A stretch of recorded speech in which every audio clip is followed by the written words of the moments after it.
Hello and welcome to Presenting, a podcast where we chat about various topics related to role-playing games, typically Paizo products such as Pathfinder and Starfinder, but also others. I'm John Godek, and with me today is Michael Bramnik. Welcome back to the podcast. Thank you for having me back. Yeah. So, Mike is a geologist, gamer, and geek who's been running tabletop role-playing games for others since he was 13 years old. In addition to being an avid music lover, he's a trained historian and science educator who has worked for the Department of Defense and other places, I know. Uh, Mike is currently the organized play manager for Evil Genius Games and has nearly 24 credits as a game designer, including projects for Evil Genius Games, Green Ronin, Paizo, and Renegade Game Studios. And I got to say, Mike, since we've chatted 18, 20 months ago, you've been busy. You've been very busy. Just a little bit, yeah. Yeah. So back then you were the Bloomington, Indiana venture captain and PaizoCon online chair, and now you've gone on to this company and you're doing game design. Yep. Uh, so can you tell me a little bit about how you got this opportunity to make this big change in career? That's I guess a story about sort of right place, right time, and you know, uh, was doing freelance stuff for Paizo and others, and a mentor of mine in the industry came onto one of the freelance servers that I frequent, and was looking for one or two people to help with a project that they were passionate about, but they needed some emergency help with, and it just happened to be. It was something in my wheelhouse. A close friend and I, we looked at each other, and we're like, we can do this. And this incredibly, it was a 2 week time turnaround, 30,000 word project. We looked at each other and said, yeah, we could get this done. We got nothing else to do for 2 weeks. We turned it around. Evil Genius liked it, and Evil Genius invited both of us back to work on other projects. Over the course of 2023, I was talking with Dave Scott, the owner of Evil Genius Games. We were just, as he's getting to know me as a writer, we're talking about organized play that I've done through Paizo, through White Wolf, through some other places. And Dave also has played Paizo organized play and enjoyed it, and said, we should do organized play. And as we talked, he said, you know what? You've been doing organized play since you were 18 years old. Why don't you build us our program? And all overnight, I'm now building our organized play program. That's funny. You mentioned this thing, and that was Ivis you worked with, Yep. I'm Yep. guessing. Ivis Flanagan. Yeah, and your friend was Carlos? The friend for it was actually Owen Casey Stevens, Oh, Owen did. Okay. Oh, well. who's sort So of a mentor for both yeah, myself and no, for no, Ivis. that makes sense when you said mentor. I was approached by Carlos for a last minute thing as well, and I told him I was not available because it was a 2 week turnaround. I didn't have the same capabilities as you and Ivis to get that done. But I'm at the time there were lots of feelers. I don't think I was the first choice, and obviously you guys got in on that. That's awesome. Again, That's it's awesome. Yeah. right place, right time. It just sometimes it's just it's how Ivis's day job is as she's an elementary school teacher, and Yeah. at the time I was just freelancing, and it was during Thanksgiving time of Yep. 2022, and so Ivis is Yep. off from school for 2 weeks. I'm sitting around just freelancing. We both had the time. It worked out. Yeah. No, that was I was actually working on a large Paizo product at the time, so I couldn't take on anything else. Yeah. But I don't think I would have been a choice over you two anyway. Your, your Regardless, stuff is though, good, sir. I will say that full disclaimer here, I've also just completed a project for Evil Genius Games, which you're aware of. I Yep. was working on the Armory, which comes out sometime. It's been announced. I don't know when it's coming out, though. Yep. And I've very impressed with the system. And I was wondering if you could talk a little bit more about Everyday Heroes and how it compares to some of the other games that you've done design work for. Well, at first glance, might look at Everyday Heroes and think of it as just a derivative of D&D Mhm. Fifth Edition, but the game has a lot more to it than that. It's sort of the main selling point that a lot of people in the company like to talk about it as is it's the spiritual successor to D20 Modern, Right. but upgraded with sort of an engine that's more familiar to people who play D&D Fifth Edition, but it has a lot more intricate design elements to it as well. Mhm. People on your network who are familiar with Pathfinder Second Edition might recognize our multi-classing, which I think I mean, Pathfinder definitely came out first, but our multi-classing is feat-based. So people who are used to the way Right. that PF2 does that, our system is very much the same. It's like you have, multi-class feats and multi-class training through that. And also in our system, feats are part of the core game, not optional, like I believe the original iteration of fifth edition was. Um, our game has a wealth system that you don't have to worry about gold or credits, or it's Right. just Right. you have this wealth level. Your wealth level can be adjusted through certain things. Your wealth says you have this. That means you can have all of these things. It's very simple. It's streamlined, good for new players. Mhm. One of my favorites is we have something called cinematic actions. It's similar to legendary actions from D&D Fifth, but Right. it's been balanced to work not just with like epic bosses and dragons, but you can use it for like you and I have both played in organized play for Paizo, where you'll have a party of four go into a room to face one enemy, and then it's like, oh, this enemy has got all this stuff, but you outnumber them, and therefore the Right. fight isn't as maybe as interesting. But with cinematic actions, you could take a single creature, a single boss, and make it really feel epic. And the Mhm. way our system does cinematic actions is one of my personal favorites. The way that our designers built that up. That's neat. Yeah, playing some 5e, the legendary actions coming from second edition to 5, you're just not expecting all of a sudden somebody does something and the boss does something. Somebody else does something, the boss does something. Uh-huh. It's like it's the scaling is just so big, and Uh-huh. so cinematic actions like that sounds really scary, actually. So player, Yeah, but as a designer, it's balanced yeah, and it doesn't it's hard to unbalance an enemy. The way the right, cinematic right, actions are right. done. So it's as a designer, as a writer, as a designer, and as a player, I love. It's one of my favorite mechanics we have. Nice, nice. So, can you talk a little bit about this new position of yours, organized play manager? You mentioned to me it's a little bit like what Alex Spidell does, but a whole lot more. Yeah, So, yeah, I'd say it's about 40% for those familiar with Paizo organized play. It's about 40% what Alex Spidell does in his role as organized play coordinator. So I'll be working with our version of volunteer officers who are going to be our evil minions, evil assassins, and evil lieutenants. Um, Building out, working on our code of conduct, building out, working on events, working on helping coordinate local, conventions with our convention coordinator. Uh, so that's 40% of what I do. The other 40% is sort of what currently Shay Snow, Jessica Catalan, and recently Linda Zayas Palmer did as a producer and developer for the adventures themselves. So in mhm, addition to running the volunteers, I'm also uh, working with the creative, well, as the creative side, coordinating our authors, getting the adventures written, developed, edited, sending them off to editing, doing art coordination. Um, Speaking of which, our first batch of authors that we have coming out, which we have, our website doesn't have this listed, but I guess I could break this on your show. I think would be nice. So yeah, our first three authors, we have Brian C.P. Steele, who's a veteran of like Mongoose Publishing, Renegade, and so much more. Shan Wolf, who's done a bunch of stuff mhm, for Paizo and yeah, other places, and Alex Spidell actually is one yeah, of our first writers, nice. because Alex and I talked, and our programs are friendly with each other, and Alex really liked the concept of what I had for this particular adventure, so he jumped at the chance for it.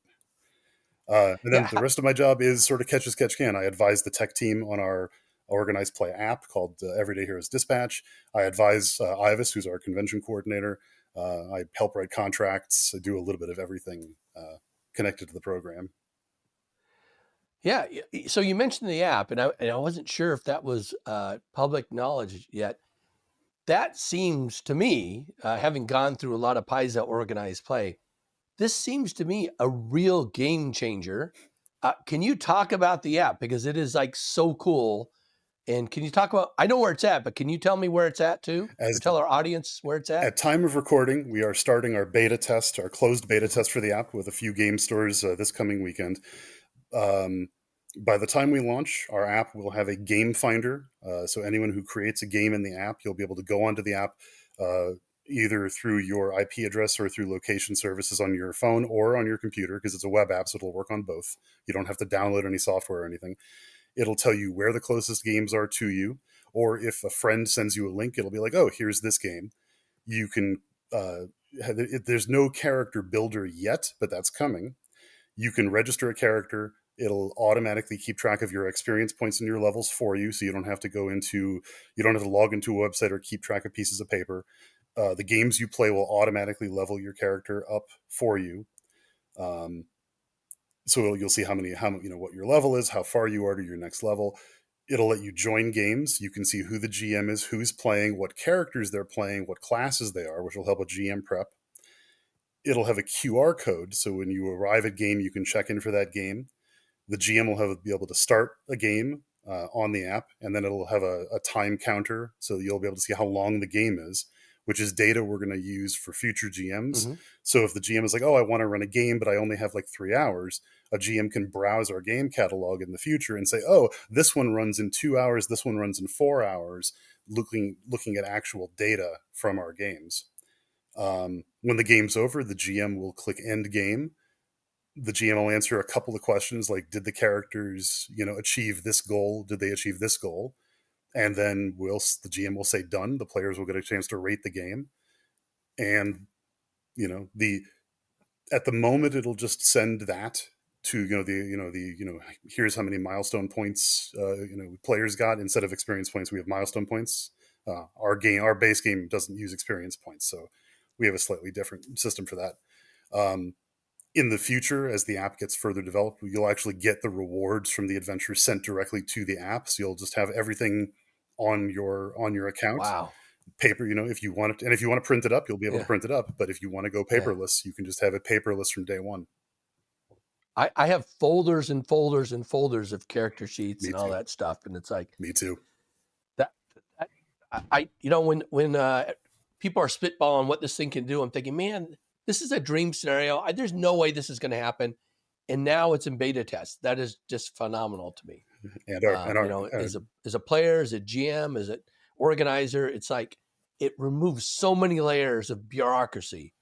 Uh, yeah, yeah, our tech team headed up by I don't know if you've seen her on our, because I know you're on our server, yeah, yeah, Faith and Jason, yeah, uh, who are spearheading things, are doing really good work. yeah. No, that's well. Speaking of the organized play program, which is called the Evil Genius Organize Play Program, so EGO for Yep. short. It launches actually less than 4 weeks from today that Yep. we're recording, Yep. and 3 weeks from when this gets published. What can you tell me about that, and how can people get involved? Well, so the Ego program. I'm hoping that our very first T-shirts are going to have on the back "Ask us about our ego," because Yeah, it's catchy. Um, yeah, it's going to be very similar to other organized play programs in terms of its general structure. The heroes are it's a modern. Obviously, our game is modern day, so the heroes are part of a group called Redemption, which is a secret organization that is looking to help protect the world from threats that governments can't handle. Uh, but we're also doing it in kind of a fun way. The thing that you can't really do with a sci-fi or fantasy organized play thing is you can't just have silly adventures. So some of the things that when we did our initial build for the game world, we were looking at things like Venture Brothers, Archer, the movies Free Guy, Last Action Hero, uh, so things that are action packed and a little bit of espionage and spy stuff, the occasional bank heist type thing, but a yeah. lot of mirth and fun, a little fourth wall breaking here and there too, which it's harder to get away with if you want to do a fantasy epic. Hmm. Um, Hmm. our adventures in the Everyday Hero flagship product are called assignments, but we also have shorter adventures called plots. And then we also have other adventures called schemes. So we have Hmm. assignments, plots, and schemes. When Hmm. military heroes and everyday arcana come out later on, we'll have other adventure names for those to differentiate them from each other. But we have organized play lined up for those as well. So you'll have military, they might be missions or operations, everyday arcana quests, perhaps. Um,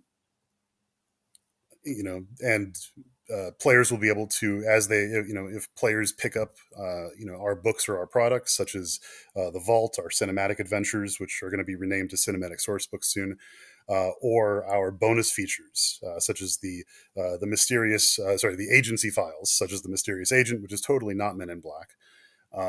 You'll be able to unlock things from those products that you can then turn around and play in organized play.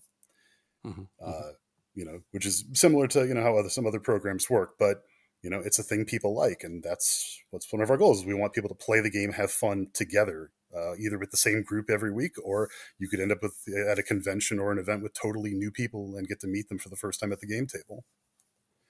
Now, it's interesting. You mentioned unlocking things from other cinematic source books and whatnot. So some of those contain extraordinary equipment and weapons and things, which would not normally be available in the other cinematic universe. Hmm. Uh, is that for organized play? Could that create an imbalance, or is that going to be okayed, or some of those things won't be allowed, or To start, what's the sense on that? to start, not a lot of it's going to be allowed in for the extraordinary Okay. stuff. Yeah, Um, yeah. we're going to allow us a few things to trickle in here and there as you play things or you pick things up. Um, things that are very high tech, supernatural, futuristic, like Total Recall. We're not going to allow mutants from Mars on day one. Right, right, right, right, But maybe in the future, if you play some Total Recall based adventures, you might unlock some minor psychic powers. Or if you play right, our Crow, Foresight's Folly, you might pick up, the ability to do one or two things that a soothsayer might be able to do, to read the right, spirits. right, right, right, Um, because one of the fun things is that all of these cinematic worlds connect to our main world of everyday heroes. And right, so they're going right. to, over the course of, over time, they're going to bleed through a little bit. And we want players to Yeah, be able to enjoy those. Uh, yeah. No, that sounds really cool. Yeah, yeah. I, But no, I can see but I that. promise we're not going to have 30-foot tall, underworld lizards and 60-foot tall, mechs every Yeah, adventure. Maybe, yeah, maybe, yeah, yeah, maybe for a Gen Con special, but not every yeah. adventure. Very cool. Very cool. So, along these lines, also, Evil Genius Games recently announced that they've become the first non-Paizo corporate partner with the Organized Play Foundation, whose website is currently hacked, by the way. Oh, really? Ooh. Yeah. So if you want to go ahead and try to get organizedplayfoundation.org, it shows some gaming website or something. Hopefully, by the time this Um, airs, they fix that. Yeah, I hope so too. I went in to double check that and I'm thinking, I know this is the right link. And then I sent a message to Alex. Then I realized another blog site had it listed. Oh, by the way, they were talking about the ego program. Oh, and this website's hacked right now. Don't worry about that. Anyway, but that's a big get, right? That's a big get because Paizo Organized Play has been working under the foundation for a couple, 4 years now, right? Something like that. Yeah. Yeah, and it's done great for getting volunteers together, do lots of conventions all over the place, and to now basically to get fit into that infrastructure. How did you guys do that? It makes sense that they would do that, but nobody else has done that. And what does this mean for the Ego program? Not to echo myself too much, but right place, right time, Yeah, but also right set of knowledge. So after Dave brought me on board, one of the first things I said to him is like, "Hey, have you heard of the Organized Play Foundation that yeah, Paizo's trying to get going?" From my time as a VO and on the PaizoCon committee, I knew that the Organized Play Foundation was trying to get other companies interested as part of hmm, their push to get to get nonprofit status and so on and so forth. So we made some inroads. We talked with the board. I know some of the board members from my time, either just as a player in GM or as a venture officer. I think because many of the members of the board are former venture officers from the Paizo side. We're still working out the particulars and how it's all going to work. But the hope that everyone has is that it's going to be a stronger presence for the Ego program, for Paizo, and for the Organized Play Foundation as a whole in RPG spaces. Um, the individual programs, as far as I'm aware, the individual programs are still going to be managed independently from each other. We're all going to have our own separate core of volunteers and GMs. We're not going to, it's not going to be like the Organized Play Foundation is going to start managing everybody, right. meshing everybody together. That would, in that way, chaos lies. But the hope is that we'll be able to coordinate our efforts at conventions, online, larger and larger initiatives in the industry for everyone's benefit. And so I'm really looking forward to it. Yeah, I think that's wonderful.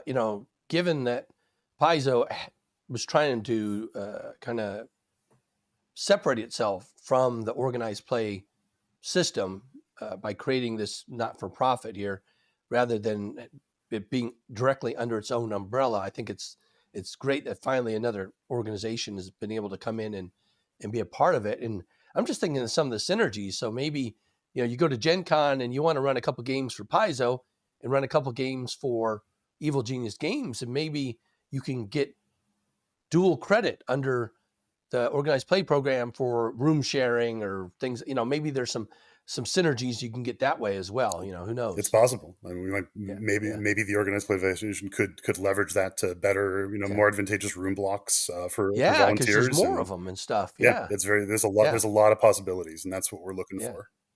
Excellent, excellent. Well, I'm getting really excited. So I knew little bits and pieces of everything going on. Obviously because being involved on the server and stuff. Mm. But getting more of it from you, it's I'm really excited, and we're gonna have to talk a lot more because I definitely want to work on some of these projects that you're talking about here. I'm just going to say that, make it public now, and so I'm counting on you, Uh, counting on you, Mike. Um, so you're a couple years older and wiser from last time. Can you give our folks some advice on what to do if they're interested in getting involved as a freelance game designer and getting a job, doing it for a company, even if they want to? uh, Look for, well, as far as getting into freelancing, look for every opportunity you can. Writing. I haven't seen any writing competitions in a while, but open calls, that Yeah. sort of thing. No matter where you are, take that chance. The worst thing that could happen is someone looks at it and says, "Not, no, thank you." But if someone likes what you've got, then you've got a foot in the door, and that's so important.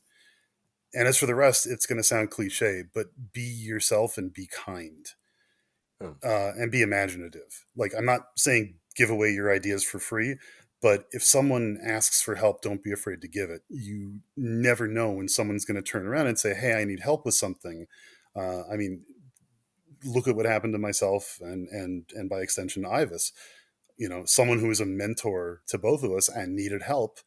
We were Hmm. available. They liked it. Then they recommended us for more projects.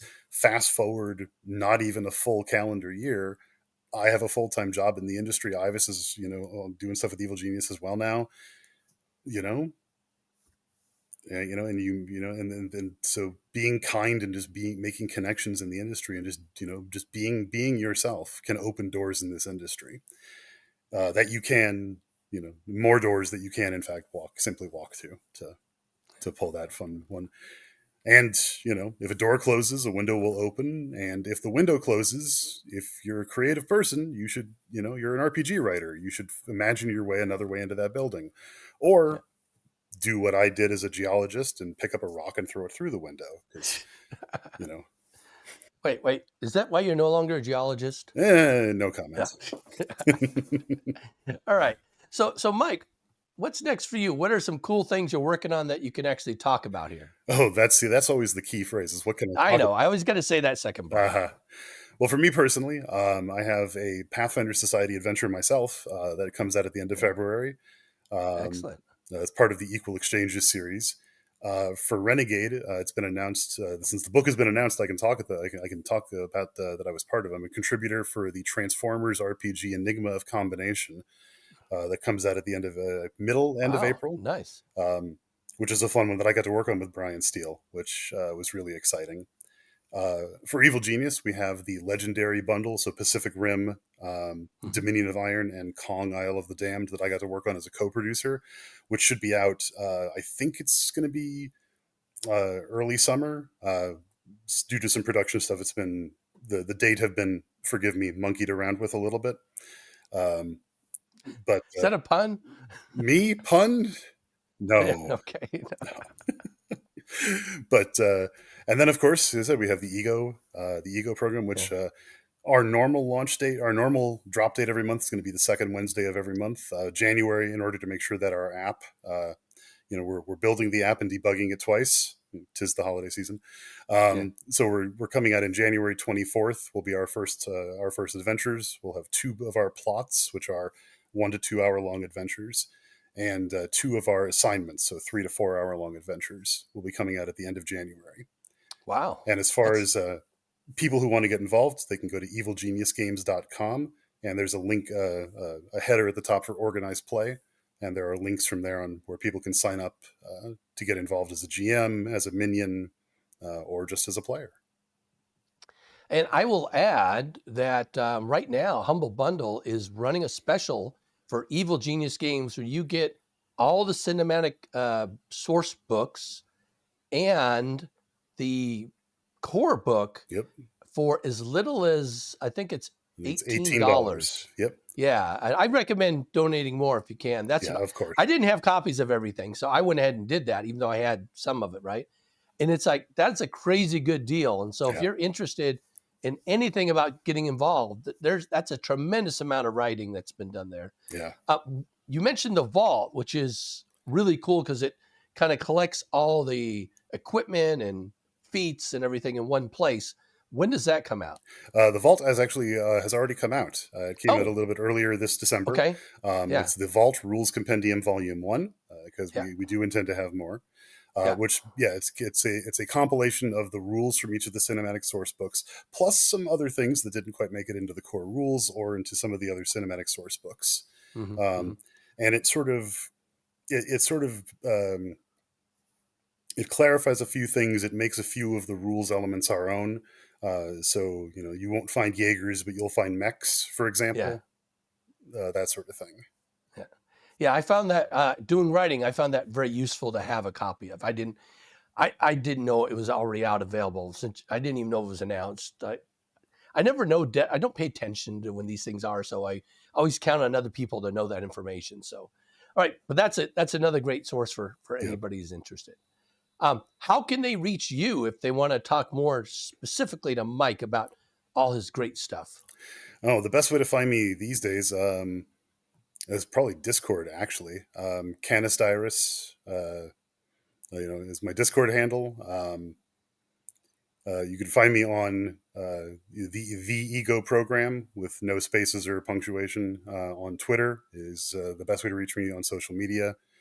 Uh, those are probably the best two. Or if you want to email about the Ego Program, ego at evilgeniusgaming, ing, not evilgeniusgames.com. Yes, yes. All right. Well, Mike, it's been great chatting with you again and catching up. You as I well, hope John. you had a good holiday and hope you have a wonderful new year. And thanks so much for joining us on the No, podcast today. thank you. You as well, John. Great talking to you.